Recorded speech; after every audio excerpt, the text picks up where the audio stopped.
बहुत समय पहले की बात है। एक घने जंगल में एक भालू और एक लोमड़ी रहते थे। दोनों के बीच एक अजीब सा संबंध था। न तो वे दोस्त थे, न ही दुश्मन। भालू अक्सर अकेले रहता था, जबकि लोमड़ी छोटी छोटी शरारतों में व्यस्त रहती थी।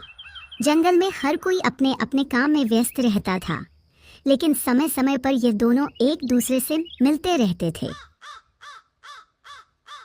भालू का दिल बहुत बड़ा था। वह जंगल के अन्य जानवरों के मुकाबले ज्यादा शांत और समझदार था। वह अक्सर जंगल के छोटे जानवरों की मदद करता था, चाहे वह भोजन ढूंढने में हो या शरण लेने में। उसे कभी भी दूसरों की मदद करने में कोई दिक्कत नहीं होती थी। भालू का स्वभाव बहुत ही दयालु था, लेकिन उसकी एक कमजोरी थी, वह बहुत भोला था। लोमड़ी दूसरी तरफ बहुत चालाक और चतुर थी। वह जानवरों की बातों और उनकी आदतों को बखूबी समझती थी। उसकी तेज बुद्धि और फुर्तीले कदमों के कारण लोमड़ी ने कभी किसी पर विश्वास नहीं किया, क्योंकि उसे लगता था कि हर कोई किसी न किसी फायदे के लिए काम करता है। इसलिए वह दूसरों से दूरी बनाए रखती थी, लेकिन वह जानती थी कि भालू का दिल साफ है और वह उसे कभी भी धोखा नहीं देगा। एक दिन जंगल में एक बड़ा तूफान आया। बारिश इतनी तेज हो रही थी कि हर किसी को अपने आश्रय की तलाश थी। भालू एक बड़ी गुफा में शरण ले चुका था, लेकिन उसे महसूस हुआ कि वह अकेला नहीं है। अचानक एक आवाज सुनाई दी। भालू भाई, क्या मैं अंदर आ सकती हूँ? भालू ने मुड़कर देखा और पाया कि वह लोमड़ी थी। वह जानता था कि लोमड़ी अक्सर अकेले ही रहती है, लेकिन उसे यहाँ देखकर थोड़ा हैरान हुआ। भालू ने बड़ी उदारता से कहा, लोमड़ी बहन, तुम्हारे लिए यहाँ बहुत जगह है, तुम अंदर आ सकती हो। हमें मिलकर इस तूफान का सामना करना पड़ेगा। लोमड़ी ने भालू का धन्यवाद किया और दोनों गुफा में शरण लेने लगे। बारिश के शोर में दोनों धीरे धीरे बातें करने लगे।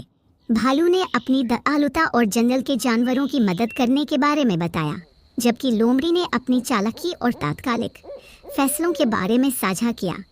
दोनों ने एक दूसरे की बातें सुनी और कुछ देर तक खामोशी में बैठकर तूफान का गुजरने का इंतजार किया। अगले कुछ दिनों में भालू और लोमड़ी एक दूसरे के साथ अधिक समय बिताने लगे। भालू को लोमड़ी की चतुराई और साहस का बहुत आदर था, जबकि लोमड़ी को भालू की दयालुता और स्वाभाविक अच्छाई बहुत पसंद आने लगी। दोनों ने मिलकर जंगल के अन्य जानवरों की मदद करना शुरू किया।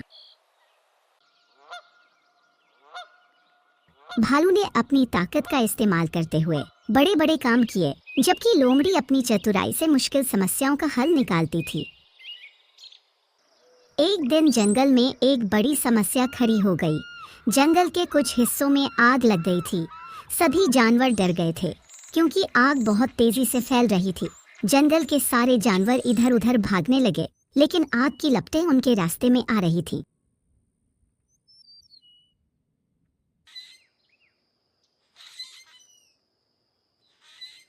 उस समय भालू और लोमड़ी भी जंगल में थे। भालू ने सोचा कि वह अपनी ताकत से आग बुझाने की कोशिश करेगा, लेकिन वह जानता था कि यह काम अकेले नहीं हो सकता। लोमड़ी ने कहा, हम अगर जल्दी काम करें तो सब जानवरों को सुरक्षित निकाल सकते हैं। हमें आग के आसपास के रास्ते बंद कर देने चाहिए, ताकि जानवर दूसरी दिशा में भाग सके। आग बुझने के बाद सभी जानवरों ने भालू और लोमड़ी का धन्यवाद किया। वे जानते थे कि अगर ये दोनों साथ न होते तो शायद बहुत कुछ खो जाता। भालू ने फिर से अपनी दयालुता दिखाते हुए कहा, हम सबका योगदान महत्वपूर्ण था। एक साथ काम करने से हम किसी भी मुश्किल का सामना कर सकते हैं। सही कहा भालू भाई, कभी कभी चतुराई और ताकत को मिलाकर बहुत कुछ किया जा सकता है। इस कहानी से हमें यह सीखने को मिलता है कि विभिन्न गुणों के लोग मिलकर एक दूसरे के साथ काम करके बड़ी से बड़ी समस्याओं का हल निकाल सकते हैं। एकता में शक्ति होती है और यह हमारे जीवन का सबसे बड़ा संदेश है।